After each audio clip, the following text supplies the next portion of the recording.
Hey guys, what is up? Super K-Man Rocks here, and we are here for my LPL week number 4 overview and analysis video. It's the end of the regular season here in split number 1 in the LPL, and this video is coming out on a very different day than what it normally is because we don't have time to mess around with waiting until Monday to release an LPL video. The play-ins are right around the corner and the regular season needs to be covered, so we have a special Saturday video going out here. I try not to upload too much on the weekends, but we definitely want to get this one out before the start of the best of fives and seeing who gets to qualify not only for playoffs but for group ascend throughout the rest of this year. If you guys are excited, let me know down in the comments section below. Very curious to know what you guys' thoughts and opinions are down below. And of course, check out the links in the description. Quick announcement as per usual at the start of these videos. I am still casting for LPL English, as you guys know. I casted, I believe, 1 series across this week, but I will be on for the play-ins. So if you are interested in watching me cast a best of 5 or just generally tuning in live to a lot of the awesome LPL action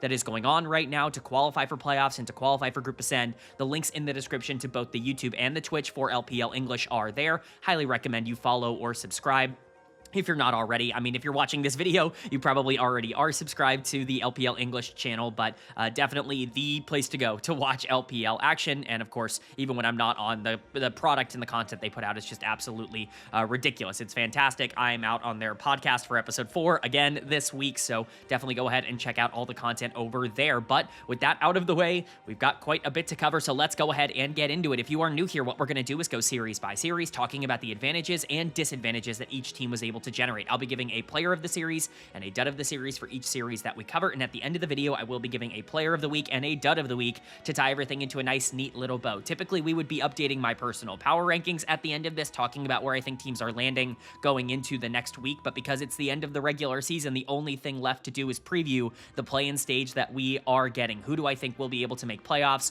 and who do I think will be done for the rest of the year? That will be saved for the end. Most of today will be spent talking about the games we got in week number 4. So let's go ahead and get into it. The first series that we got, yes, it's Group Nirvana, but it's a very important Group Nirvana matchup because this is going to determine the second team to make the play-ins alongside LNG. The winner of this is in, the loser of this is out. Everything is on the line in our first series. It was LGD Gaming taking on Oh My God, and OMG pick up the 2-1 series win. This is definitely a bit of an upset for an OMG team that I think a lot of people thought was the weakest team in the group for a majority of Group Nirvana.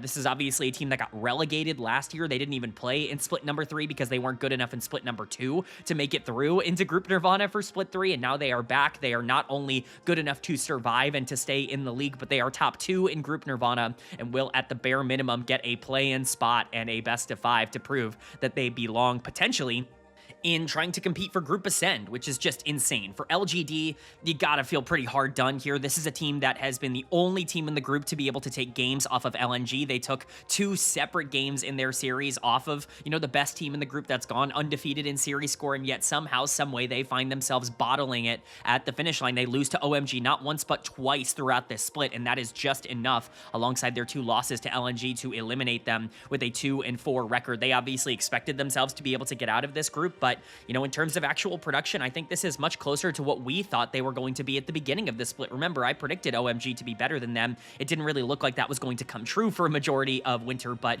OMG makes it worthwhile in the end. Let's go ahead and talk about it. Player of the series is going to Rio in the jungle.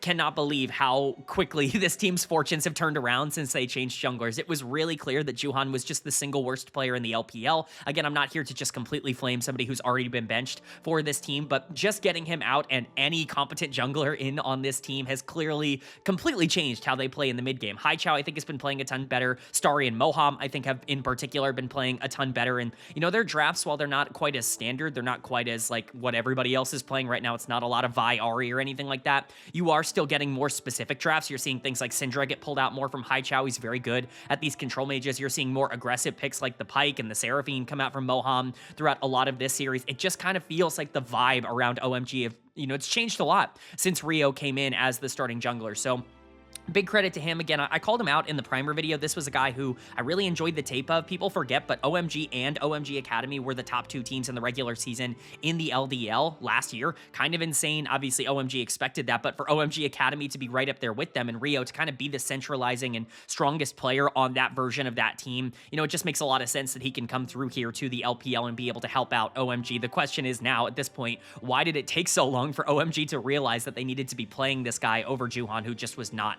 accomplishing any results? They had that 6-man roster in Demacia Cup when they were able to take LNG to 5 games. They probably should have stuck with it because Rio actually definitely looks like a very scary threat for OMG. But like I said, the rest of this team also kind of coming around. Haichao, I think, is playing a ton better. You know, I'm going to talk about some of my all-pro votes at the end of this for all 3 groups. On LPL English, we're doing all-pro teams for each of the groups. So 1 group for Ascend, 1 team for Ascend, 1 team for Perseverance, and 1 team for Nirvana. And I don't know, man, like as much as I think LNG are going to do a lot of sweeping of those awards for Group Nirvana, I think if anybody has a decent case, it might actually be someone like Haichao in the mid lane because he's been so relevant towards OMG's success. I don't think this guy is a superstar. His laning phase still leaves a lot to be desired, but he plays team fights incredibly well and opens up the map well. And especially now that he has a good jungler, it's clear that he is, you know, a pretty solid player, that he is going to be able to play closer to what he was on LGD back in 2024 versus what he was on LNG last year, and that is a big boon for OMG. So excited to see him starting to get back into form. Starry and Moham, again, have opened up the map quite a lot. Moham is kind of known as this tank engage, one-trick type of player. He was known for his rel, and basically only his rel when he was on Damwon back in the day, but he can transition that, if he can transition that into things like Braum and Pyke and these more aggressive picks that are both going to be defensive but also offensive in lane. That is going to change a lot of what OMG can do in the early game because Starry is a very good carry if you can get him in the right spot. He's especially a good 2v2 laner at this level, and we saw that when he was able to get resources onto things like Jhin. So really like the way OMG are drafting and playing right now. Rio has completely revitalized what OMG are capable of doing, and they've gone from being one of the worst teams in the entire league to now punching their ticket into the play-in stage and getting a best of 5 against a group Perseverance team, and maybe even more after that if they're able to pick up the victory. But for LGD, this is kind of a disastrous loss. This is worst case scenario for a team that I think expected themselves to be in top 2 no matter what. Remember, they have taken 2 separate games off of the undefeated LNG at the top of this group.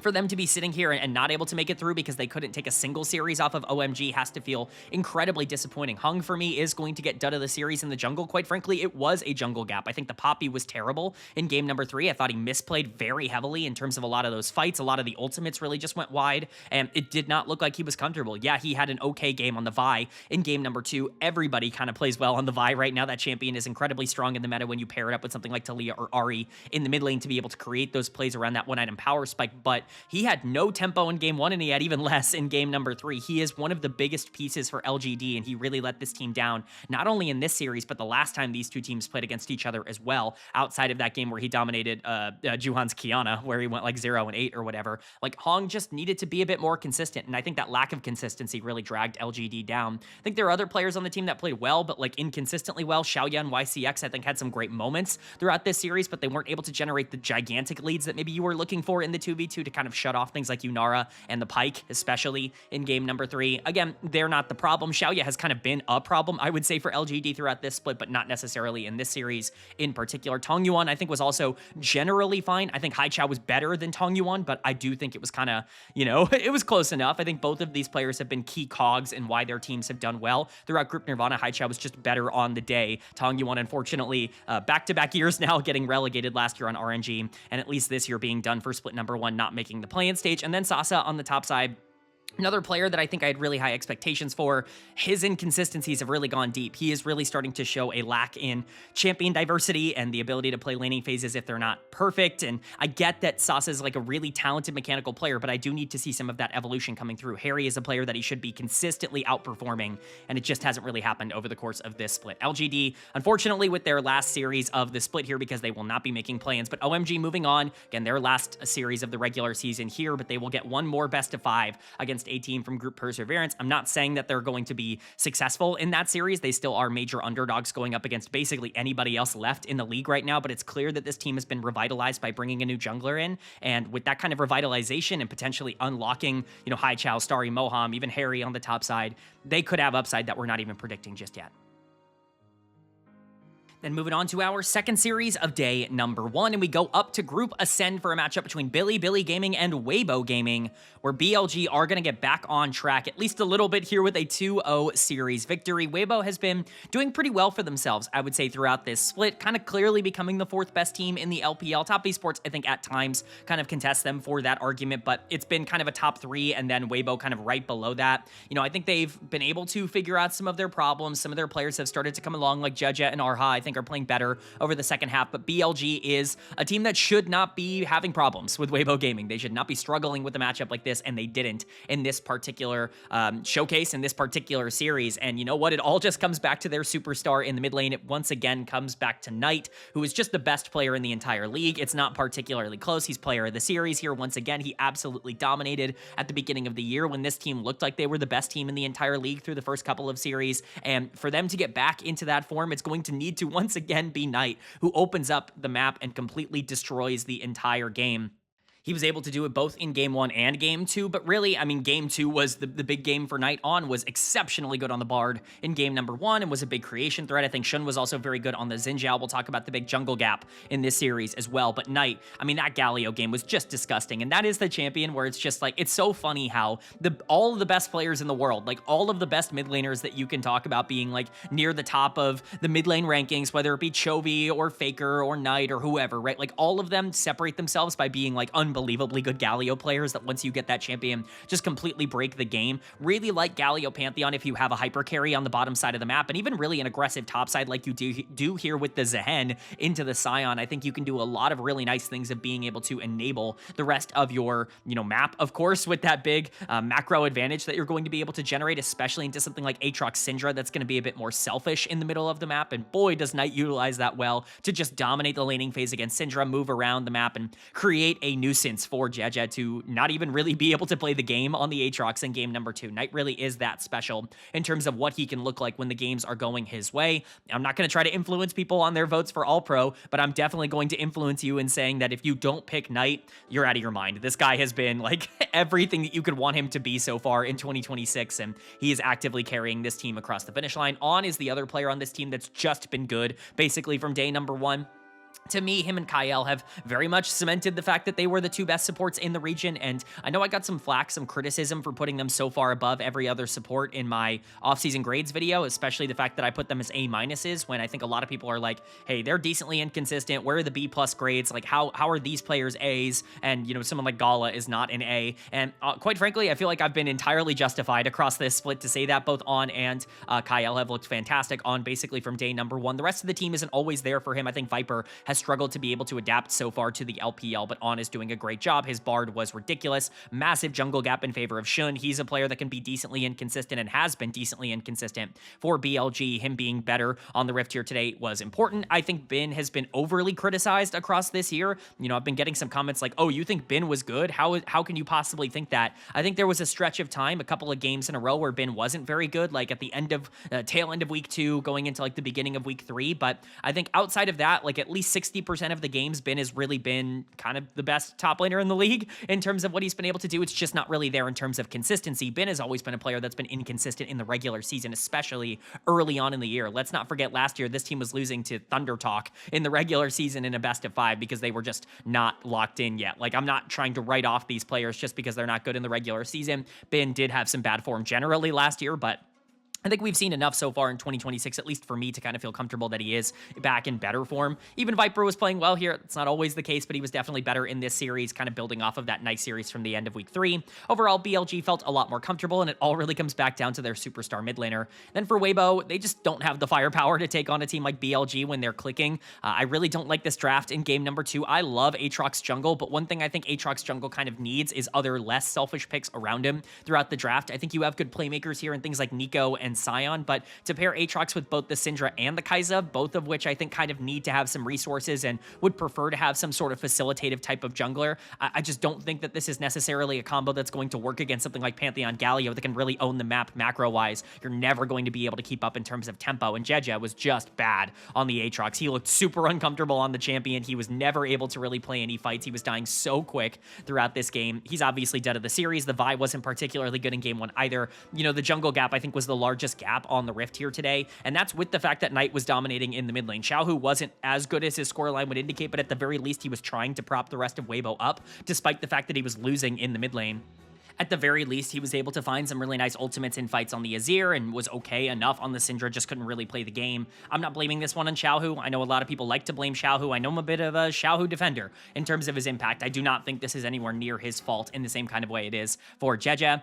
Elk is doing his best to 1v9 these games. He's the best AD carry in the league, and he's surrounded by a bunch of guys who are just not all that good at League of Legends every single time they play. Urha has made some strides. I think that there have been some better games from him. It's just on, and he's not quite on that level yet in terms of being a playmaker, especially on this Nico, because it's going to be so hard to open up the map with the lack of lane pressure from the Kai'Sa in game number 2. Zika has also taken a pretty big step back after what I thought was a pretty good start to the year. He has been terrible over the past like 3 or 4 series, like actually almost unplayable. This one was slightly better from him, but again, Weibo just don't feel like they're ever going to click all at once. It's very rare for a team to really feel this separated, but it feels like at any given moment, 1 or 2 of these players could be playing well, and the other 3 are almost certainly not going to be playing well, and then that's going to switch up, and it's going to be vice versa at some point. It's just crazy that Weibo don't really seem to be on the same page again. It once again makes them an interesting team to talk about, but not one that I think will make a big impact. And then for BLG, I mean, they're trying to be the #1 team in the league. I mean, top 3 right now are all trying to fight to win the LPL and to go to first stand and to represent this region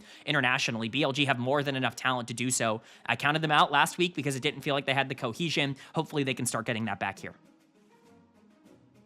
Then moving on to our second day of action here. Remember, this is a slightly shortened week, so we don't have all 7 days to talk about. That means that a lot of these teams are playing for the final time when they play their first series across this week, and that is true for this Group Nirvana matchup between LNG and Ultra Prime, where LNG are going to pick up the 2-0. They are going to end Group Nirvana undefeated in terms of series score, and they are going to very clearly assert their spot as the best team outside of Group Ascend right now, at least in terms of expectations. They have dominated across split #1 so far in terms of the regular season. They have done so on a variety of different comps against every team that they've had to go up against in Group Nirvana. Now, I'm not going to pretend like their competition level has been incredibly high, but this was a team that already had expectations because of the way they performed at Demacia Cup, getting to top 4 and beating some pretty good teams to get there. And then they go out here in the regular season and dominate in the way that you would want them to. You're really excited to see what LNG can do moving into the play-in stage to potentially get themselves into the top 8. But for Ultra Prime on the other side, unfortunately, this will be the last time we see them. You know, same thing we talked about for LGD here in split #1.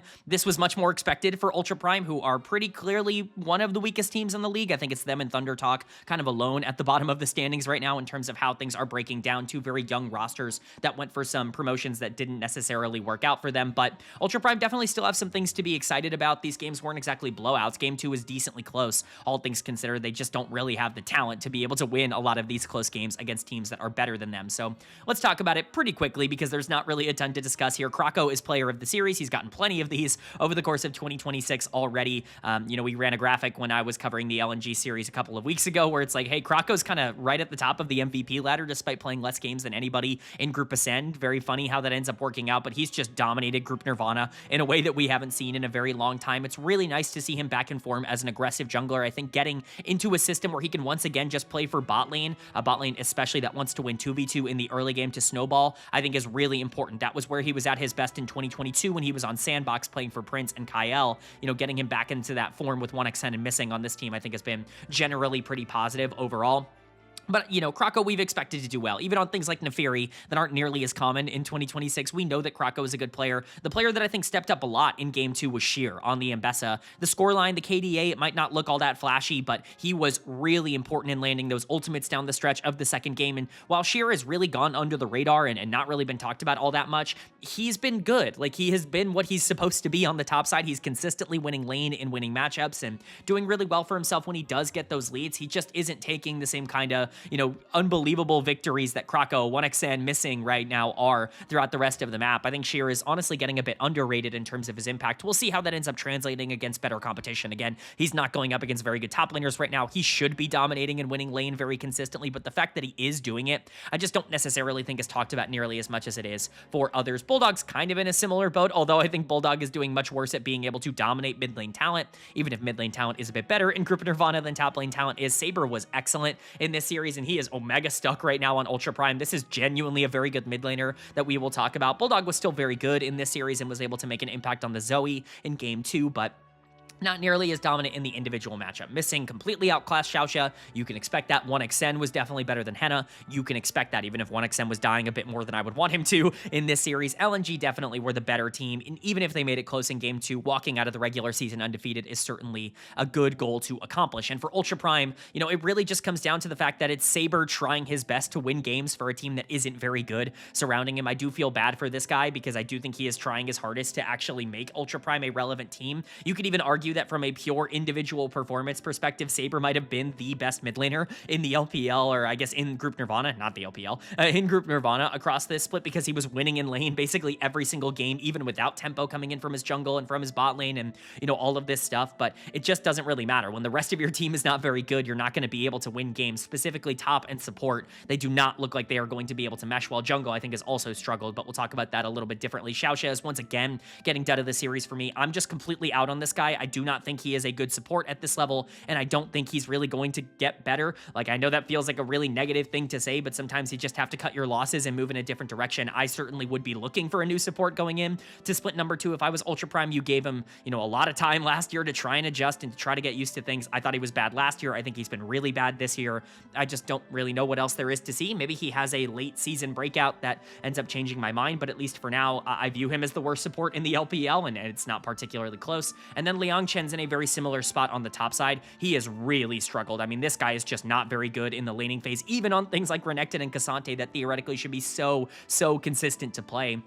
He's just not good at being able to stay neutral in a lot of these matchups, and that's really not good enough when you're getting absolutely dominated by Sheer. As much as I like Sheer and do think that he's been a bit underrated across this split, you kind of need to see him perform better in some of these lane matchups, and it's just not happening. He also looks like a player that is just really struggling, and we kind of expected that. Again, I didn't really like his LDL tape. I thought he was the weaker of the BLGJ top laners that got promoted. Keshi, I think, has been doing a good job of proving me right in that exchange, at the very least in lane. Grizzly's not playing well.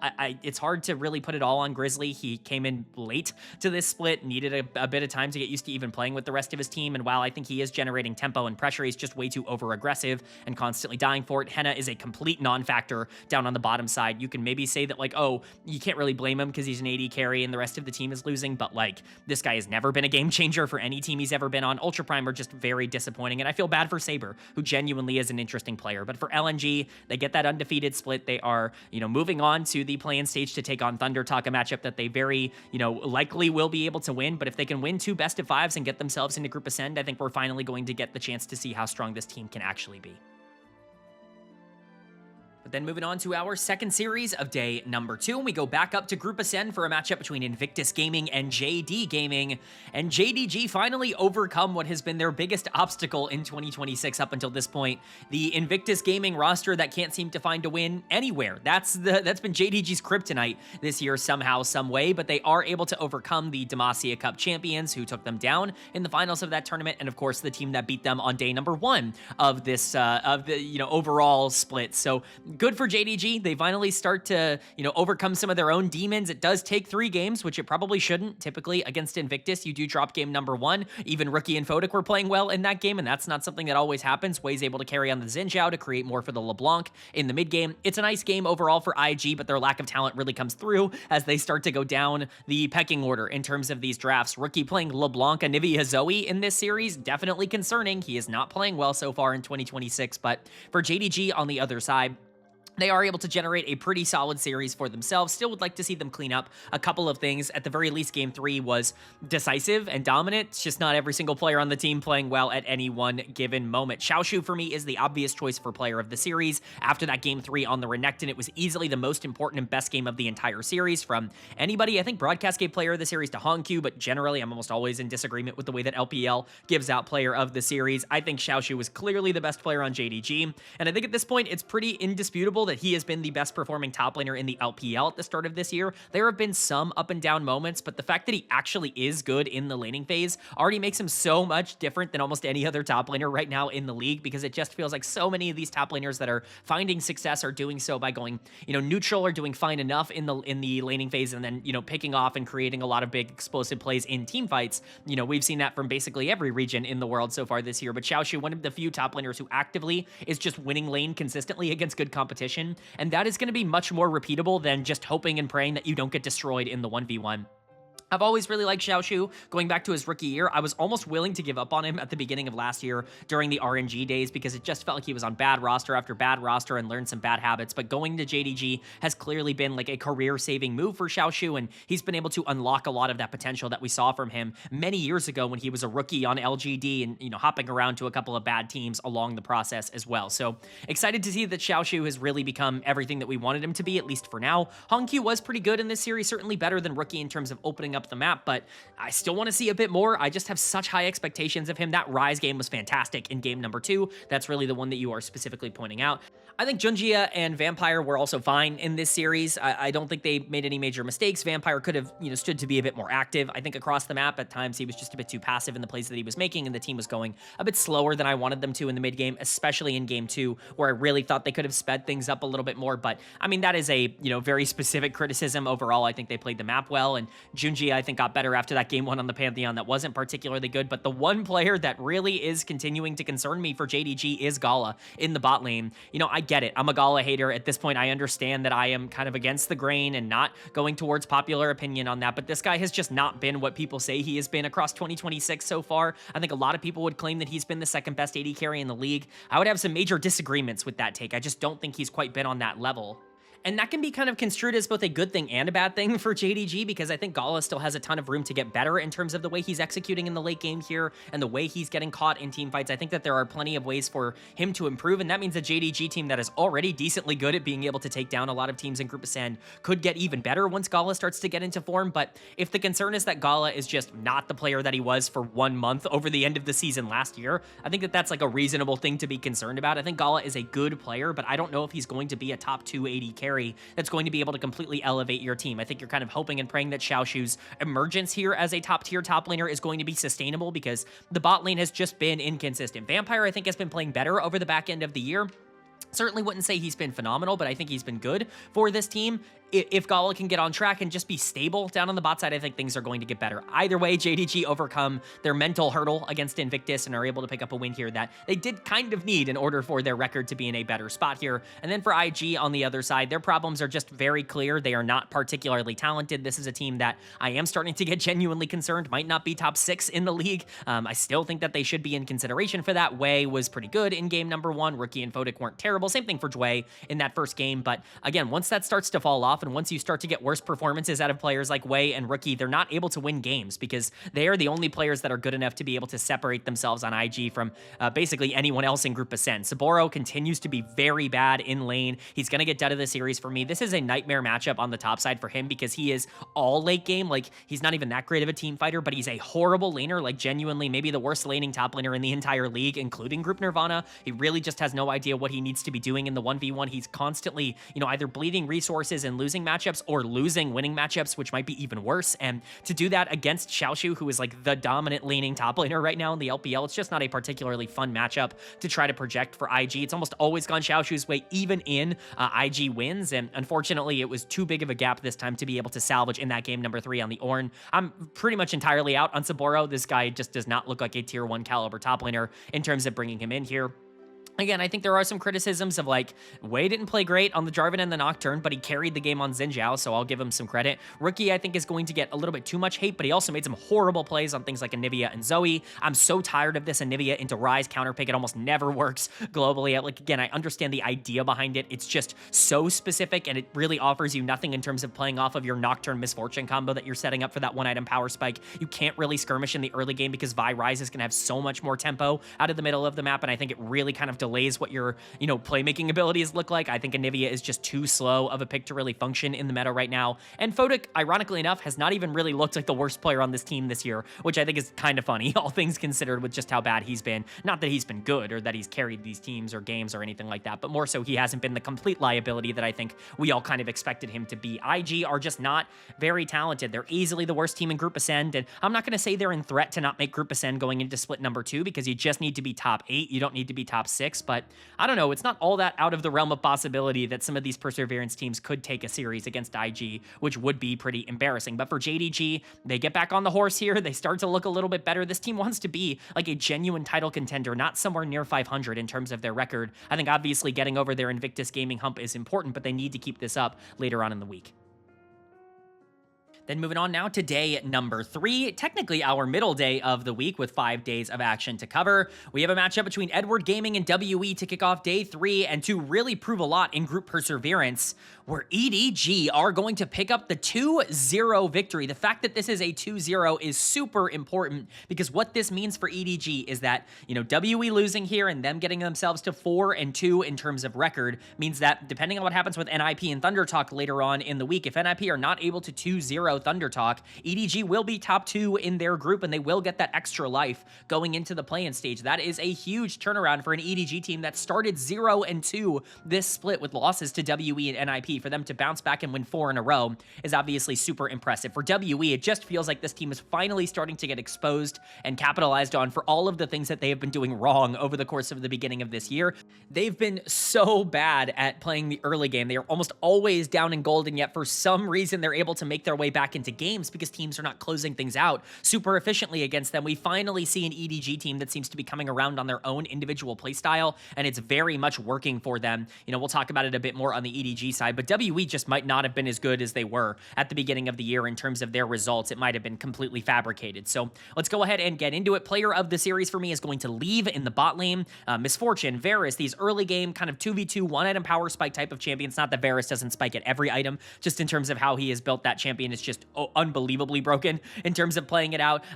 He was excellent in this series, and I think this is kind of the example for what EDG can look like at their best. And the hard thing to kind of analyze when it comes to Leave is that how much of this is really him improving and how much of this is really the team around him just getting more stable and allowing him to pop off in a lot of these fights. It's kind of up for you to decide where that ends up landing. I'm more on the latter side of that argument, where I think Angel has played better in the mid lane. Xiaohao, I think, has gotten more opportunities to kind of run the early and the mid game in terms of how things are going for EDG, and that means that Leave's mistakes just aren't nearly as costly as they were before. This guy is so aggressive, constantly looking to try and alter the game on his own without his team, but I think when this team is winning, or when his teams in general are in good states, he is allowed to play a little bit more aggressive, and alternatively, he doesn't feel the pressure to kind of win the game for his team in that situation as well, and it kind of takes a lot of the onus off of him. Those mistakes stop being quite as prevalent. I think Leave still is a good player, but this pop-off has more to do, in my opinion, with the overall way that EDG is playing the map, rather than Leave finally stepping up or playing incredibly different. This guy is insanely talented mechanically. We know he can pop off in games like this.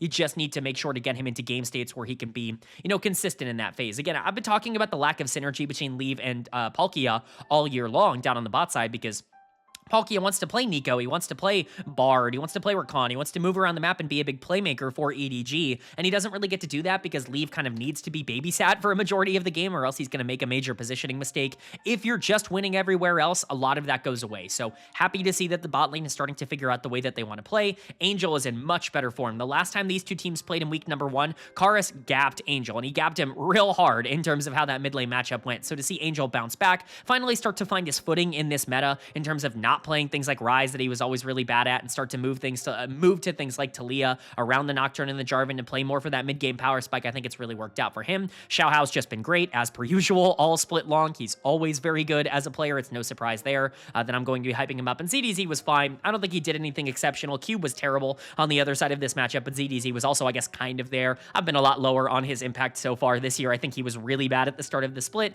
and he's not really been a huge part of their turnaround. I think he's getting hyped up a little more than maybe he deserves right now, but overall, EDG aren't going to complain. They're on a 4-series winning streak, and they have a pretty good shot of being able to get themselves, at the very least, into a qualification series for Group Ascend. And then obviously for WE on the other side, this was a team that started out incredibly hot. They started out looking fantastic. They beat EDG. They look really good, and they're able to take down NIP the last time those two teams go up against each other. It does kind of feel like WE is going to be the team to beat in group perseverance, but maybe that was all facetious. Maybe none of that is real. I don't think NIP is a particularly, real team in terms of the way they play the game, but WE were just exploiting the fact that no teams knew how to close games out for the beginning part of the year. They were going down in gold super consistently and being able to fight their way back in with nice flank angles and good team fighting. They're not able to do that when teams are just more clinical in the way they play the mid game, and that is clearly going to be a problem for a WE team that quite frankly got blown back in this series. Karis for me is dud of the series, although I think it's kind of up for debate. Karis was just not locked in here today. His laning was bad, his team fighting was bad. He just looked very off his game. This looked more like the Karis of last year and of years prior in the LCK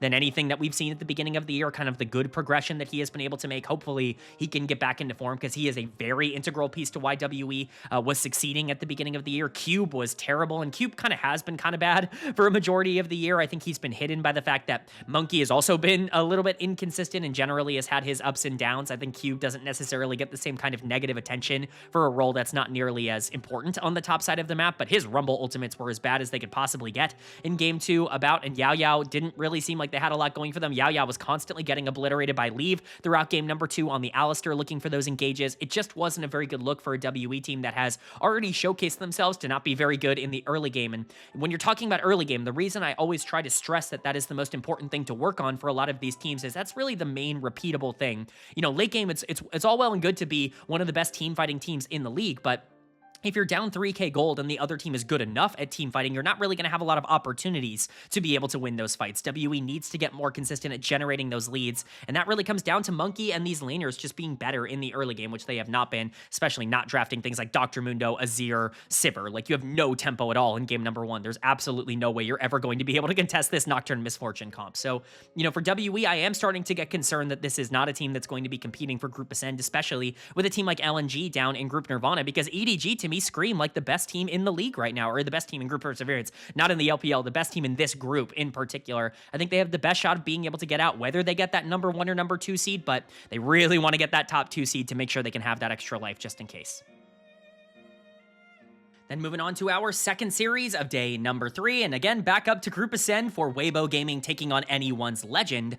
And AL are going to pick up a 2-1 series win. Unfortunately for Weibo, they're going to run into both BLG and AL this week, which makes the end of their split not look particularly good in terms of the record, but this was to be expected in terms of their, you know, lineup. These are not teams that they should necessarily be beating. As much as I do like this Weibo Gaming team, they don't have the firepower outside of Elk to be able to go up against a team like anyone's Legend and have control over the map when AL are playing well, and especially when they capitalize on what is a fantastic counter pick on the top side here in game number 3. They should be able to take this series, and that is exactly what they did. AL got back on the board in a major way last week, with Kyle in particular really getting back into form to complement Tarzan, who's been playing well throughout this entire split, and that to me got them back to number 1 in my power rankings, and they kind of reassert that here. Flandra for me is going to get player of the series on the Nefiri, specifically in game number 3. Not to say he was bad at all on the Scion. This guy is basically a tank player exclusively at this point in his career, but the Nefiri counter pick actually looked phenomenal. This was a massive flex throughout a majority of this draft phase, and same thing for the Varus, I guess, on the other side here for Zika, but we've seen Varus kind of be a massive pick for other top laners like Hoya for Ninjas in Pyjamas throughout this split, and a lot of people have kind of hyped up the fact that it can really dominate laning phase. Well, if you draft it blind and you don't really have a lot of other options, this Nefiri all of a sudden becomes a lot more appealing to pick on the top side, and Flandra just absolutely destroyed this counter pick matchup. Zika, I think, did not look comfortable at all on the Varus. This is what, you know, I really push back on chat and Reddit and like all of, you know, Twitter, all of this. Like, everybody's like, oh, you should have just flexed Varus to the top lane. Like, you see this all the time if you're watching the Twitch chat for LPL English. It's just, oh, they should have flexed Varus to the top lane. It would have been so good. I promise you, you don't want to see that, because there are, you know, I would say a majority of the top laners in this league have no clue how to pilot that Varus at a professional level, and if they get counterpicked like this, they are completely doomed. I hope this is a good deterrent for what it can look like if you just flex Varus to the top lane without a lot of things to set up to make that work, because you're never really making it work in this game without any sort of reliable tanks. So really frustrating for Weibo Gaming, I think, to be let down by that, but Flandra, again, taking good advantage of that. If he can start to look comfortable on things that aren't just the big frontline tanks, because that's really been the only thing that he's looked good on throughout basically all of this year, that's really big. You know, AL need that kind of carry potential on the top side, because I'm still waiting to see more out of the rest of this team. Shanks and Hope were fine. Certainly have no criticisms of them. I thought Hope actually played pretty well in this series, going into the strongest part of Weibo Gaming's team in Elk on the other side of this, who was Omega fed in game 1 on the Kaisa and just couldn't carry the rest of the series because they put him on Jhin in game number 3. Shanks was also good, definitely better than Xiaohu. You know, Shanks is a player that I definitely have a reputation of being lower on. I always have, even going back to like 2023, like the WE days, I was never as high on Shanks as many other people were, but at the end of the day, I think he's a good player. He's just outside of that upper tier for me. He's not on the same tier as someone like Knight or even like Hongq on his best day. I think Shanks is a good player that should be around the same tier as someone like Cream, who's had a good split, as, you know, he's above, you know, players like Rookie that I think have struggled, above players like Xiaohu that are inconsistent. Like, he's in that, you know, 3rd to 4th best mid laner in the league range. I just, you know, don't necessarily agree with all the people who are putting him at number 2. Tarzan was fine. Don't let his KDA fool you. Kyle was especially very good in this series, as he almost always is. AL just feel like they're playing the mid games a little better. Do I want to see more consistency out of them in a game number 1? Yeah, I do. But at the very least, they had some interesting stuff for draft, and they were able to pull it out to take this series 2-1. Then for Weibo on the other side, Zika is obviously dead of the series. He just did not look comfortable at all throughout this series in any way. The Rumble game looked good, but everybody kind of looks good on Rumble right now, especially when you're playing it into something like Mbessa that kind of needs to be more aggressive in that matchup. The Aurora looked bad, I'll be entirely honest. I know the KDA doesn't necessarily show that, but boy, he did not look comfortable there. And of course, the Varus was just generally bad in game number 3, really got taken advantage of. Zika has not looked comfortable since week number 1 in the LPL. His, you know, play has kind of declined in terms of quality, I would say, over the course of this split, which is really frustrating because I was excited to see this guy out of like LNG prison last year in Group Nirvana and to see what he could do back on a good team. It looked good at the start. It has not carried through. Week 2, week 3, week 4, they've all looked kind of bad for him. He needs to start getting back into form quickly. You know, Xiaohu was not nearly as good as Shanks on the other side. Jeje, I think, was okay. Wasn't necessarily the problem here, although I wanted to see him be a bit more aggressive, just kind of the way that things go for him. Elk and Arha continue to be like the driving force. Elk in particular is so good, and he's just stuck on this Weibo Gaming team. He should be fighting to win the entire league because he is the best ADC in the entire league. It just doesn't really matter. You can only play around him so much. When you put him on things like Jhin in game number 3, he can't carry you to a victory, and this team is not going to win games consistently against teams that are above them in the standings without Elk being the one to carry them there. So don't really like the philosophy, but at the end of the day, Weibo to me are pretty clear in what they are. They're a team that's going to be inconsistent because their mid jungle is very inconsistent. Top lane is also inconsistent, but much more leaning in the negative direction right now. But if they can get into matchups where their AD carry can be the best player on the Rift, they can still win games. It's just going to be, you know, not something that you can really predict on a day-to-day basis. And for AL, I still believe they're the best team in the LPL until proven otherwise. I'm glad to see Flandra having a really good game in game 3. Shanks is starting to play a little bit better. Hope, I think, has been decently consistent. He's just not like eye-catching. We know that Tarzan and Kyle are good players, but it's good to see the rest of the surrounding core step up in a pretty nice matchup here. But that's going to bring us to day number 4, and importantly, kicking off day number 4 was an important matchup to determine who was going to come out of Group Perseverance as a top 2 team to potentially set up some tiebreakers. I got to cast this one. It was Ninjas in Pyjamas taking on ThunderTalk Gaming, and NIP pick up the win, and they do so in a 2-0 victory. If they did not get the 2-0 here, they would not be top 2 in the group. That means 3 teams in this group finish with a 4-2 record, and NIP by game score are able to take that top 2 spot from EDG, who get 3rd in the group instead. WE survives another day with that game score that they had acquired, but because they get a 2-0 here, and because they have the same game score as WE now, they will play a tiebreaker at the end of the week to determine who gets that number 1 seed and who gets to play the number 6 seed from Group Ascend at the beginning of the Knights Road, the play-in tournament. So nice win here for Ninjas in Pyjamas. Talked about this a lot on the broadcast, but this was expected. ThunderTalk are the team that you can beat right now in Group Perseverance. I think they're the worst team in the LPL. I think they're even worse than Ultra Prime down in Group Nirvana. At least Ultra Prime looked decently competitive around Saber. I don't think ThunderTalk really have anything consistent going for them right now, other than that Keshi is like a good player in lane, and that Haru has great mechanics, but can't really turn it into anything. Feather can be an okay player at times, but Ryan has not been good really in the bot lane. Junhao, I think, is not getting nearly enough hate right now in the jungle for being probably the worst player on this team, which is not really acceptable for a veteran of his caliber. Like, there's a lot going wrong for ThunderTalk, but NIP are able to pick up the win. Player of the series for me goes to Guan. As much as I'd love to sit here and say that Guan looks fantastic, first off, it's against Junhao, who I think has been terrible across 2026, and also they gave him Jace in game number 2. This is a completely unacceptable give-over in a do-or-die game number 2. ThunderTalk were basically giving Ninjas in Pyjamas the victory by handing them the Omega pick of the patch that is banned every single game. You just can't really get away with that. Guan looked fantastic, and there is something to talk about here in terms of just the overall narrative of a guy who was not very good in the Challengers League for T1, who was benched in the LCP last year on Detonation Focus Me, coming over to the LPL and like completely increasing his stocks and looking a lot more competent and careful around a lot of his laners. But I think most of it just has to do with the fact that he's at a much more simplified role. The guy gets to play Vi and, Xin Zhao in a lot of these engagers every single game, Malphite at the beginning of this split, and then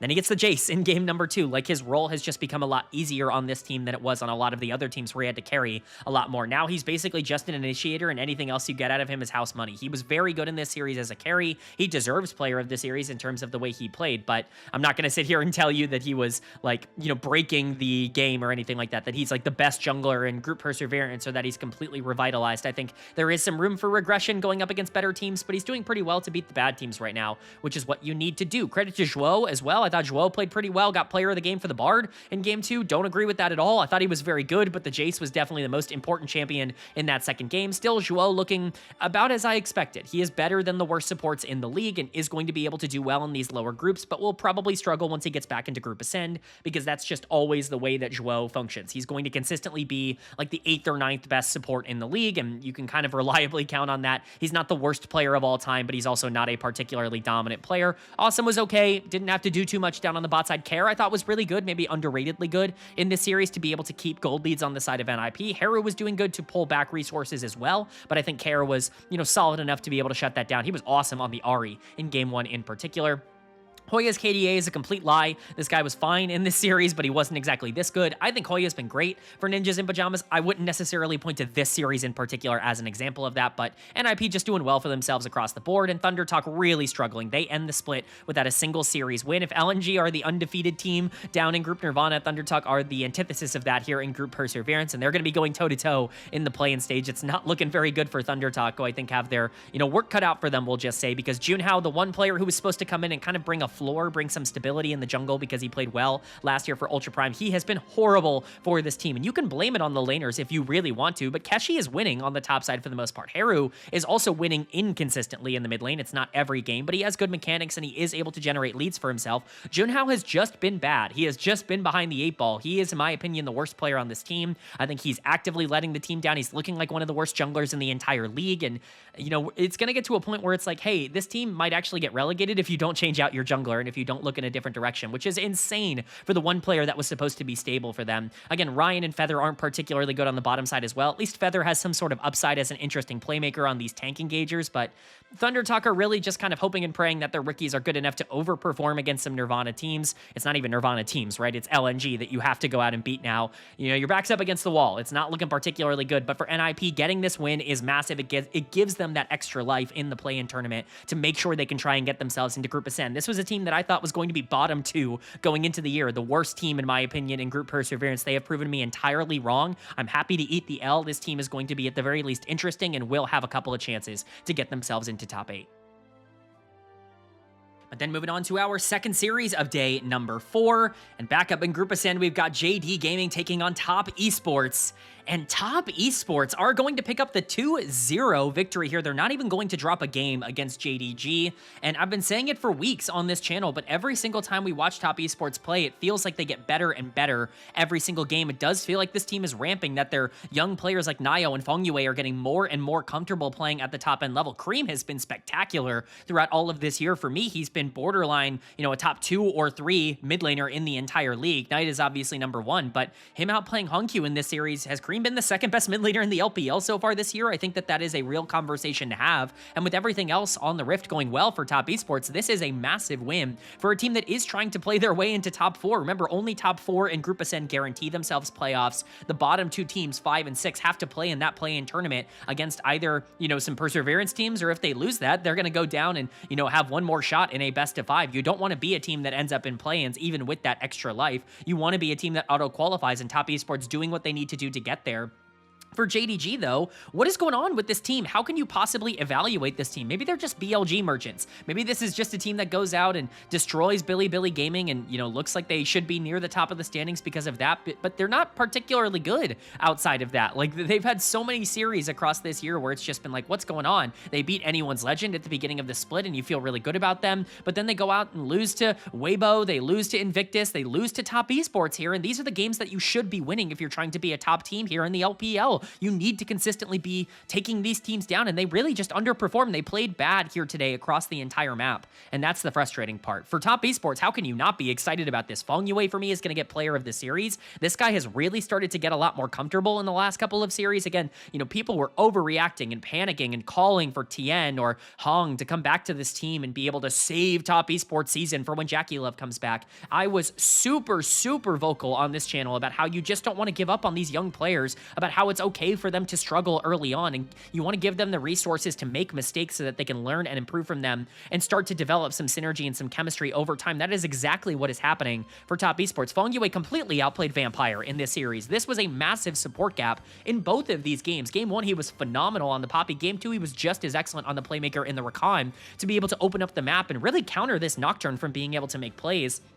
Feng Yue was awesome. He was easily the best player on the Rift in this series, and I get it. People are pointing out Feng Yue and Vampire used to be teammates on EDG Youth, at least for a very short amount of time back when Feng Yue was an AD carry player, but I don't think that's enough to really justify how, he knew Vampire's tendencies. Let's remember Vampire spent about a month on EDG Youth before getting called out to EDG because Mako left and kind of shocked that entire organization, so they didn't get a ton of time to really delve in and discover each other's tendencies in that kind of way. This was just a great performance from Feng Yue, and I want to give him a lot of credit. This is a player who was criticized very heavily, who underperformed a lot early on, and he has bounced back in a big, big way.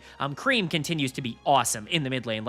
I'm sorry, I don't want to be a glazer of this guy, especially because I'm kind of known for being a lot lower on someone like Shanks that I think people just have higher than Cream. Cream has just been better than players like Shanks this year, especially with this matchup against Hongq. You could make the argument that Cream has been the second best performing mid laner in the entire league, only behind Knight. That's how good he has been so far at the beginning of this year, with the surrounding core that is not always consistent. His jungler hasn't always been there. His support hasn't always been there. His AD carry certainly hasn't always been there. And he's still going out there and performing well in lane, winning team fights. I think this is the best start to a split he's had, maybe as a professional player, because people have been talking about the surrounding core or being a bit of a meta merchant on things like Tristana.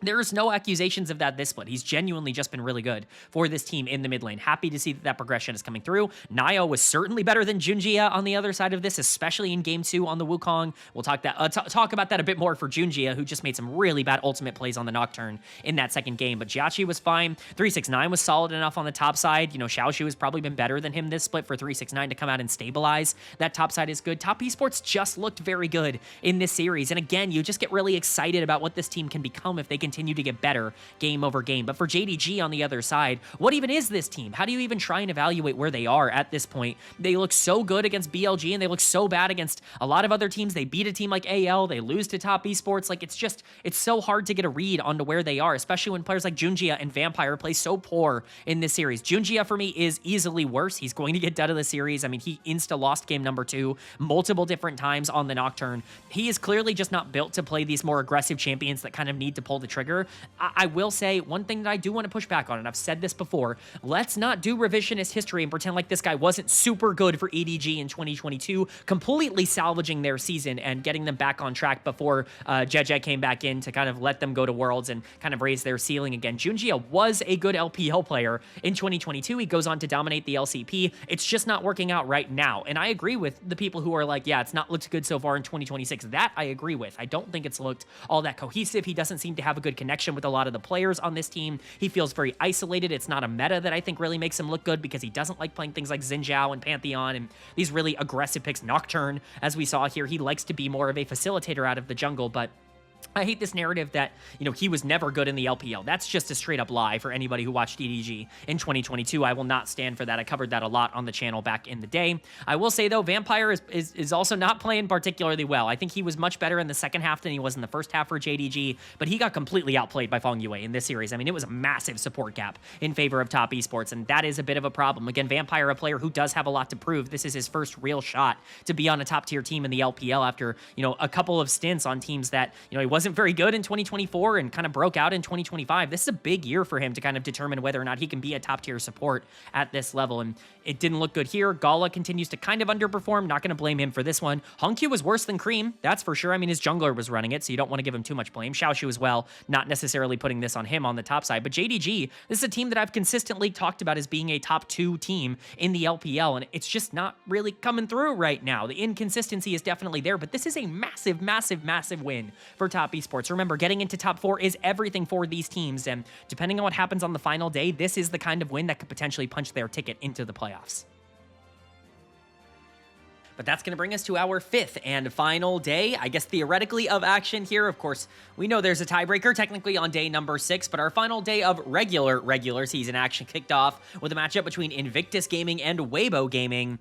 And Weibo Gaming is going to pick up the 2-0 series. Win here, they're going to end out their regular season on a high note, and more importantly, by picking up a victory, especially 2-0 in this matchup, they are going to get themselves not just into the top 4, because they kind of had to win here or else Top Esports would have leaped them, but they actually leap all the way up to 3rd in Group Ascend because Top Esports ended up beating JD Gaming, and JDG ends up falling down to 4th in the standing. So Weibo finishing as a top 3 seed going into playoffs, certainly not something that you feel great about as an LPL fan with just the way that this team has looked, but honestly, Weibo I think has been generally fine as long as they get good performances out of the middle of their map. For Invictus, they're just clearly the worst team in Group Ascend, and I think it's pretty clear that they had nothing to do in this series, that they just don't really understand where they should be playing the game right now. Ironically enough, again, Fodak is just not the problem on this team, although he's not playing well. Again, his KDAs are very fake in terms of just, you're looking at his KDAs and seeing like 17, 8, and 12. He actually played well over these 2 games. It's not quite that. There are some moments that look good, especially in game number 2 on the Jhin, but it's the rest of the team that's really underwhelming, and it's getting to the point where it really is like concerning. Like, is Invictus even really a top 8 team? This team might be in Group Nirvana come the rest of the year. But let's go ahead and talk about it for Weibo on their winning side. Player of the series was as easy as possible here. It's going to Xiaohu in the mid lane. What a performance from this guy. Again, I know I'm kind of the Xiaohu defender in terms of the LPL English cast, and, you know, from a lot of analysts out there that are just kind of willing to give up on this guy, but he'll have performances like this every so often where he just absolutely decimates. And quite frankly, I don't think he was hugely negative. I think it's ironic because I talk about the inconsistency of someone like Leave, where I'm like, there's too many negative moments for me to consider him like a top tier player, and yet I sit there and I go, Xiaohu's like a B+ caliber player. He's going to be borderline all-pro every split, and you just kind of have to deal with like some of the negative games, and it's like, what is the difference in that conversation? I get that question a lot, even from other analysts that I work with. It's like, why do you have that distinction? Why do you have that difference? And I think I can really kind of boil it down to this idea that for Leave, it feels like the really clean, good games are kind of the exception to the rule. You're not really getting them very often, and, you know, the ones that you do get are just, you know, they're inconsistent, right? Even the games that he plays well in, a lot of times he's going to make mistakes in. Whereas I think for Xiaohu, what I really get upset by is his bad games are the exception. And I know that feels crazy to say, and some people just won't agree with that take, and I understand if people aren't like on board with the fact that I'm a little bit more of a Xiaohu defender, but I would say around 75% of his games are pretty clean, pretty solid. He does a lot of the things the right way. He's not the perfect lane. He's not a perfect laner, I should say, but he's good enough in the laning phase, usually stable in team fights. But those other 25% of the games, he looks like the worst mid laner in the world, and like that is what sticks out in people's minds. And again, 25%, not a small number. Like, there is a reason I rank him as like the 6th best mid laner in the region. I'm not sitting here trying to claim that he's top 3 or anywhere near that. I just think he's better than like the middle crop of players, because at the very least you can kind of rely on him to step up, and there is like a 5% chance that he has a series like this where he is just so far and away the best player on the Rift, and really the only player that's actively trying to win, even from his own individual team, that I think played inconsistent in this series. So credit to Xiaohu. Again, I think he gets a bad reputation because his bad games are worse than basically anybody else's bad games, and I understand. Like, you watch 3, 4, like 5 or 6, like, you know, plus games per year where you're like, God, Xiaohu is just the worst player on planet Earth, and you wonder to yourself, like, what are we doing? But when you get to watch every single game, like when you take a holistic approach, I really do think you walk away feeling better about Xiaohu than just the individual moments might lead you to believe, if that makes sense. But there are still, of course, other pieces on Weibo. Elk had a phenomenal game 1 on the Kai'Sa. I think that's going to go a bit under the radar because Xiaohu went 20-1 across both of these games. I think Elk might not get the credit he deserves for that game 1, mostly because game 2 could have gone better for him on the Varus. His macro was pretty bad and his positioning wasn't particularly good, but Weibo in general just had some pretty bad macro throughout the back end of this series where, you know, if they didn't have such a Fed Azir in game number 2, it's probably a bit more difficult for them to come out and win this. I don't think Arha played particularly well in this series. I think that there were a lot of moments where he was engaging at the wrong wrong time on the rel in that second game. I think Jeje and Zika were fine. Zika basically had a free series because everybody does against Saboro. It's just the way things go. And Jeje, I think, was, again, fine in terms of the way he played on the Poppy and on the Nocturne, but wasn't really opening up the game. And I think Wei at times had more tempo. He just was also significantly more punished throughout this series because of the mid lane pressure. So Weibo able to pick up a win here, but I'm not exactly saying that it's like a feel-good win. They were super inconsistent, but it gets them to the 3rd seed, so it ends up working out for them. For Invictus on the other side, pretty easy conversation to have. This team is just not very good. Rookie for me is going to get dud of the series. He's gotten a lot of these from me over the course of this split. He's just in really, really bad form. He looks almost entirely washed right now. I'm not going to sit here and say that he is washed because we've seen Rookie look like this before and then bounce back and look better at other points throughout the year. I think even at times last year, right? Like this guy wasn't perfect in split number 2, and then he comes out for summer and he's much, much better, and the team, finds a way to rally and get themselves to Worlds. I'm going to say to Worlds, even if it's just the play-in stage at the World Championships. It's just not looking good. Ricky is looking worse right now than he has really since the top esports days, and even then, you could make the argument that he looks worse here than he did in 2023 on top esports. So not a lot really going right for Rookie at the current moment. Hopefully he can start to figure things out. He's kind of just getting rolled over in Group Ascend. Wei, I think, also kind of struggled in this series, and I talked about this. If Wei is getting punished in the jungle, you're going to lose. Like Invictus cannot win the game without Wei being the better jungler in a series. It's just not going to happen. They don't have tempo and pressure anywhere else. The bot lane 2v2 actually went okay for them in game number 2 with the Jhin and the Alistar, and Saboro is just nothing on the top side. You have to hope and pray that that guy can just survive the laning phase. Like, there were things here that I think were playable, but the fact that the middle of the map lost, like, that's impossible for IG to overcome. It's another reason why I'm actually pretty scared for this team heading into play-ins. There's no other Group Ascend team that I'm actually scared of, but IG has the chance to be like a team that actually flames out. I'm not projecting that right now. I still think they're a team that will be able to make it through play-ins, get back into Group Ascend, even if they're going to be a weaker Group Ascend team throughout the rest of the year. But I didn't think I was going to be questioning any of the 6 teams, and here IG are just really underperforming. And then for Weibo on the other side, obviously, getting into playoffs is huge. That means that they are confirmed in Group Ascend for the next split because you just have to make playoffs in order to be in Group Ascend. We never really questioned that that was going to be the case, but you never really know with an org like Weibo how inconsistent they can be. Xiaohu was excellent. Elk continues to look great. If at any point this team can figure out some macro and play together as a team, they're actually going to be dangerous. I just have a hard time believing that's going to happen right now.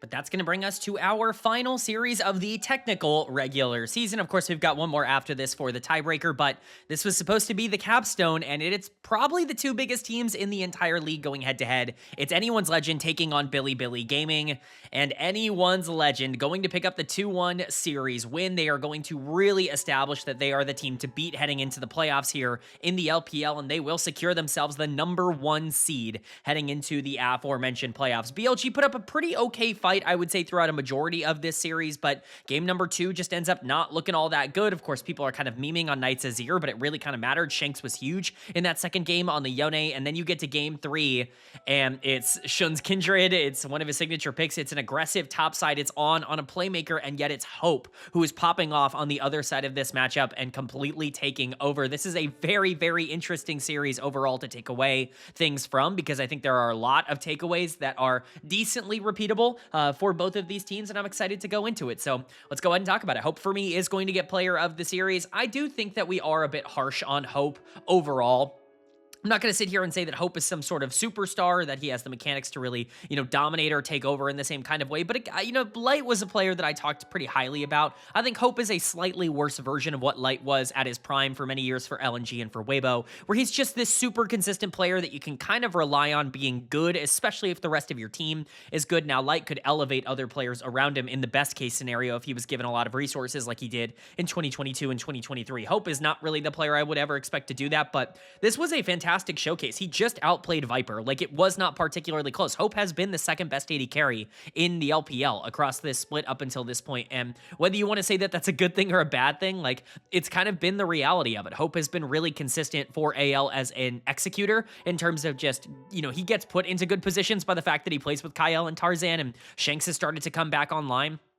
he has good game states to be able to play these out. He is going to be in positions where he has a lot of gold, and he does really well to take that gold and utilize it. This Corki game in Game 3 was massive. He definitely was the best and most important player on a team comp that is really, really slow in Game number 3. You're not seeing a lot of Sejuanis back in the meta right now. This might even be one of the first or second Sejuanis that we have seen in the jungle across this year. I know we kind of saw one as a double flex option earlier, but this was really like the interesting piece alongside the Victor and the Corki in Game number 3 that, kind of brought everything together to me for AL, the setup that ends up coming through from Sejuani. I think these champions like Sej and Maokai are often kind of pushed out of the meta for a lot more early game skirmishing, and I think oftentimes a lot of people just end up naturally gravitating back towards them in order to increase their consistency. This is a comp that very easily could not work with the Renekton on the top side, but it did work for AL because they executed better on it. So credit to Hope, he was fantastic here. Do want to give a bit of a shout out to Shanks. Again, I know I've been a bit, I'll say rough on him throughout this year, last year, 2 years ago. This entire channel's history, I've been lower on this guy, but I think the last 2 series have really been solid for him, and if he can get back into form and start playing against these top-tier mid laners in high regard, like very consistently, that's going to be huge for AL's success throughout the rest of this split. That will pretty much solidify them as the #1 team in the LPL if they can continue to get good lane output from their mid laner, because it's not something he was really offering them at the beginning of this split. So nice series from him, especially after game number 1, because Knight kind of popped off on that rise in the first game. The Yone and the Victor looked a lot better, specifically the Yone in game number 2. Tarzan was also better than Shun, even if Shun was really aggressive. The Aatrox didn't look particularly good, and the Kindred is just way too aggro for the meta that we're currently in. I think it's going to be real hard to make a champion like Kindred work, despite the fact that Shun is a bit of a Kindred player. Obviously Kindred Nidalee, those were his 2 tricks for a very long time. We know he can play it, at least from a mechanics perspective, but I don't really like it in the meta right now. Kael was definitely better than On. We'll talk about that more when we get to the BLG section, and Flandra was solid enough on the top side. It really was a team effort for AL, but it was really Hope for me that stepped up and did a lot of work for this team. He's a bit underrated. AL in general might be a bit underrated right now, not in terms of the LPL, but in terms of the global standings. This might be the 3rd best team in the world at the current moment, kind of picking up where they left off last year, and it's cool to see that even without Tabe as their coach, they still are succeeding at a pretty high level. But for Bilibili, gotta be a pretty frustrating loss. Like, I think generally you were feeling pretty good coming out of the beginning part of this week and your big win over Weibo. You wanted to be able to parlay that, I think, into some confidence going into the playoffs, and a win here probably would have made me think that, okay, BLG is back. They're the #1 team in the LPL. They look really good through the first game. They kind of dominate game number 1. It's not particularly close. They control the whole map. Knight, Viper, On, all of them looking great. Shun and Bin on the top side. Everybody looking really good for this team in game 1, but it falls apart as soon as like the mid game of game number 2, and they're not really able to rebound at all in game 3. On for me was the biggest problem. He's going to get dud of the series. That Bard game in game 3 was awful. He ended up really underperforming and not playing well on it. This is a champion he is decently good at, and I get that people are frustrated with On as a player, and you'll see a lot of comments and like post-match threads and like on Reddit and on Twitter about how On needs to be replaced. Like, how is BLG still playing with On? Like, why can't they go out and get a better support? Well, first and foremost, name me the better support that is available that they can go and get. Obviously, they'd love to have Kael, but you're not saying that Kael is available. Like, Kael is not a player that is ever going to be an option for BLG. Mako doesn't have a team right now. I don't think Mako is better than On. I think On was better than Mako last year, and I think he's been really good at the start of this year. Like, all of this negative talk about On every single time he has a slightly below average game, I feel like just starts this narrative to spiral out of control that this guy is much worse than he actually is. This guy is a borderline like B+, A- caliber player that just sometimes will have bad games every once in a while. It's kind of the natural thing in the support position. Again, maybe his bad games are a little bit more common than other players, but the LPL support pool is so shallow that having a player like On, like, he is bare minimum a top 2 support in the LPL. So it's frustrating that the narrative just kind of seems to snowball, especially because he's been so good at the start of this year, but this was not one of his better performances. In fact, I would say this is pretty clearly his worst series of the year up until this point. This definitely solidified All-Pro, not only for me, but I'm sure for a lot of other people. Viper's scoreline looks much better than it actually was. He got completely outplayed by Hope in game number 3. Knight looked terrible as per usual on the Azir. I think that gets blown out of proportion a little bit. I've always kind of talked about that. It's not nearly as, ubiquitous as a lot of people on Reddit would like to make it out to be, but he is not good enough to be able to really carry on that champion for some reason.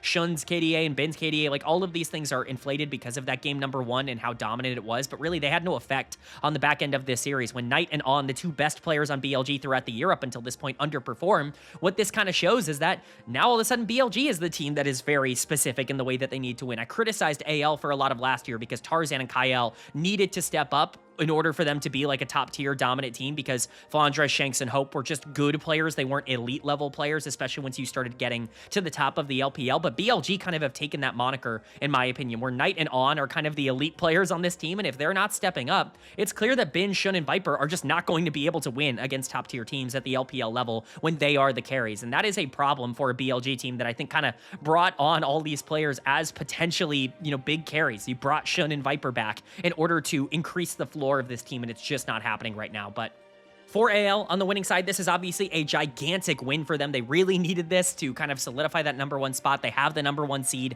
heading into the playoffs. They've guaranteed themselves Group Ascend. They're the team to beat right now in the LPL. And quite frankly, I think there is a chance that they might even be better than they were last year. I know that that's a crazy thing to say, but with the LPL in general, I think getting a little bit more, I will say inconsistent, a little bit weaker at the top end level, I think AL has the chance to really be a dominant team throughout 2026.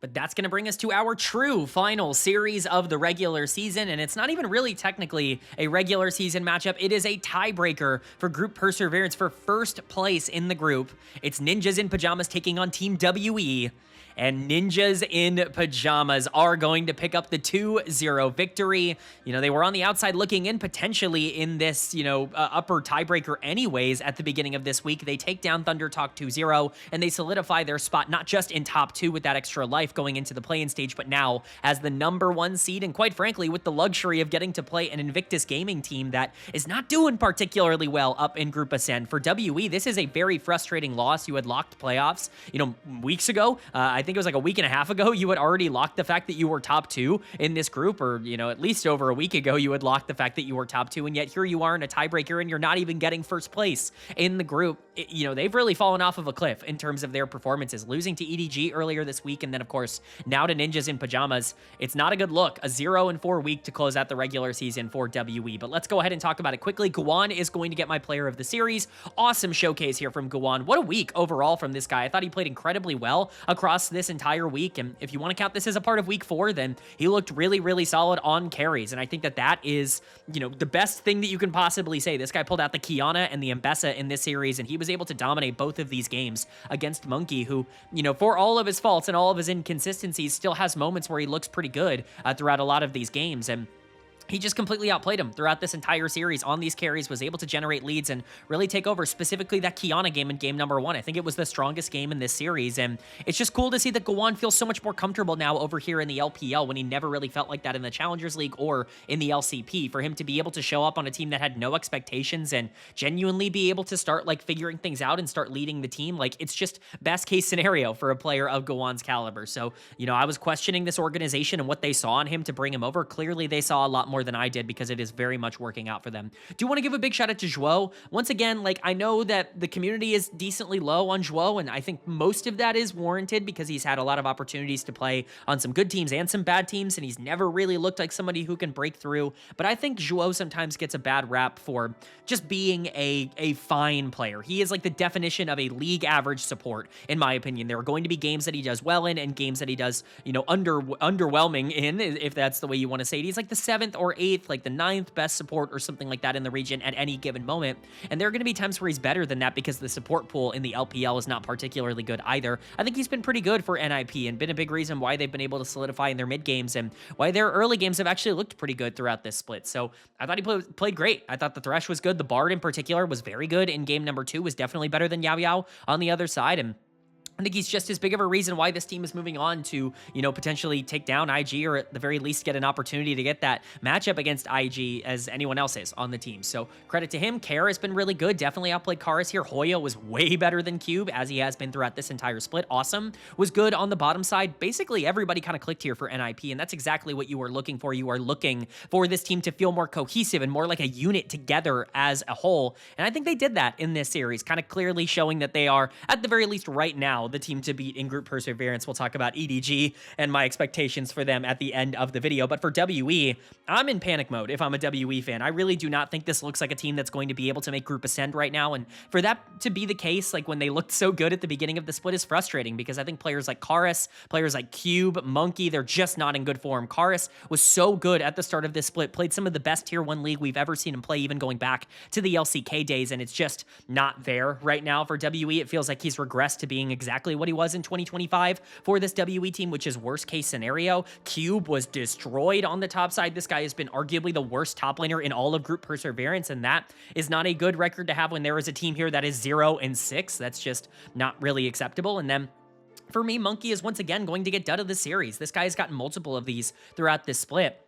And I'll be honest, I'm at the point where I'm kind of giving up on a lot of the hype. I know it's early on in the year, but like the negative tendencies that we are seeing out of Monkey right now, these are problems, like real big problems. And I'm not going to say I'm entirely surprised. He always had a very aggressive play style that we never really knew how it was going to translate in the same kind of way. But I'm just frustrated because he really was so good last year, and it was a repeatable kind of good. You know, Milky Way was incredible in 2024, but we were worried about like how repeatable the way he played was because he was kind of figured out in the playoffs. And even before he got suspended, like that was already an issue for Milky Way as a player. He wasn't looking good and he was playing a lot worse and he was running down games, and you were like, okay, well, you know, it was clear that that play style that I compared to Bo was, you know, very Bo-esque, and the fact that the moment you figure out that you can just pressure him in the early game, he stops being a good player at really any level. Monkey was a player that I thought had a much more translatable skill set with the way that he won games, because it was his really good mechanics and really good, aggressive, decisive decision-making in the mid-game that really ended up pushing WE further, I would say, in 2025. And unfortunately, it's all gone. Like, basically, all of the mechanics and the positive plays that we're seeing in these skirmishes, they're just not there anymore. Even if he is able to pull back some gold every once in a while, the plays he's making are bad. He was a great decision maker last year, and he has become a very bad decision maker this year. I don't really know what there is to fix in that regard, or like what you need to do to kind of change that around or switch that up, but it's frustrating as somebody who was a big fan of Monkey, who thought he was a top 4 or 5 jungler in the league heading into the year, for him to just be so bad and so negative for a WE team that desperately needs a good jungler right now. Because again, Cube is not playing well. Karus wasn't very good here. Yao Yao, I think, has started to regress back to some of the negative traits that people thought of him at the beginning of the year. About was the only one even trying here, and he still almost led the team in deaths purely because he was so aggressive in trying to get gold back. I just think About is not necessarily the person you should be punishing for a series like this. WE just look out of sorts. This was a team that really capitalized on not needing to have a good early game throughout a lot of the beginning of the year, and now that teams are getting better and they're getting more decisive in the early game, they are getting punished for not being able to generate leads. If that continues, they are not going to be competitive in the play-in tournament. And then for Ninjas in Pyjamas on the other side, this is obviously a very big win. IG is a very beatable team, as we'll talk about, but just getting that confidence heading into the play-in stage, heading into Knight's Road, it's very exciting. Guan is playing great. Zhuo is playing great. Care, Hoya, even Awesome. Like, they're all playing really well for NIP right now. And this team has already overperformed expectations so much that anything past this point is probably house money.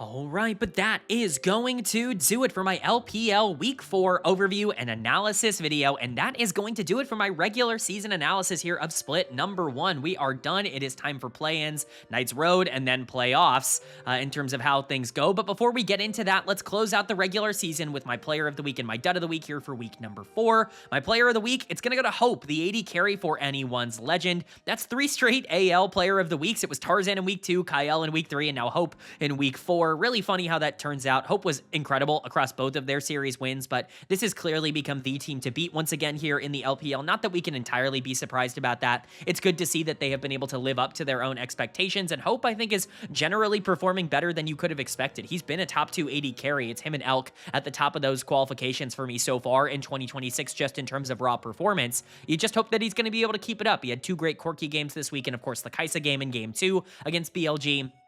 If he's going to be able to continue to carry in the way that he has when he's received the resources that he's gotten over the course of this year, then he's going to be just fine. Again, I know we criticize this guy for not being the most mechanically impressive, but he is very stable, and he's clearly doing the job right now. Honorable mentions, Guan, the jungler for Ninjas in Pyjamas. He had a fantastic week in both of NIP's wins. I didn't quite know whether to count the tiebreaker as a part of week number 4, so Guan just gets an honorable mention spot. If you wanted to give Guan Player of the Week, I wouldn't really be super against that in terms of how things break down, but for now, because he played great against Thunder Talk and then also was very good in their tiebreaker win over WE, I am going to consider him an honorable mention here. Glad to see him start to perform super well for this team. And then Krako, the jungler for LNG. You know, I wanted to get one of Ascend, Perseverance, and Nirvana in here for the final week because they all played at least kind of around the same amount of games. If you wanted to have someone like Feng Yue in this spot instead, I think Feng Yue was excellent for top esports in their series this week, but Krako was also great. He just got to play Ultra Prime and really run over the map and dominate in the way that we know he can in Group Nirvana. The only real question question at this point is, can he continue to do that against better competition? I imagine he will. So Gowon and Krakow are going to be my honorable mentions. And then my dud of the week is going to go to Saburo, the top laner for Invictus. I mean, this guy has just underperformed game after game after game. He's just not a good enough laner right now to be in the LPL, and that includes like Group Nirvana, Group Perseverance, right? Like there are other top laners down there that I think would be able to beat him up in laning phase, and he's going to get the chance to kind of prove that maybe I'm wrong about that in their matchups here in the play-in stage. But I'm very concerned about Saburo, and I'm very concerned about Invictus with the way that they played so far. So Saburo is going to get my dud of the week, and Hope is going to get my player of the week. But that kind of wraps up the regular season. Let's take a look at the bracket here for the play-in stage, for Knights Road, or whatever you want to call it here, going into the playoffs. Remember, the way that this ends up working is that in round number 1, you have the bottom 2 teams from Group Ascend and the top 2 teams from Group Perseverance. These teams have an extra life, if you will.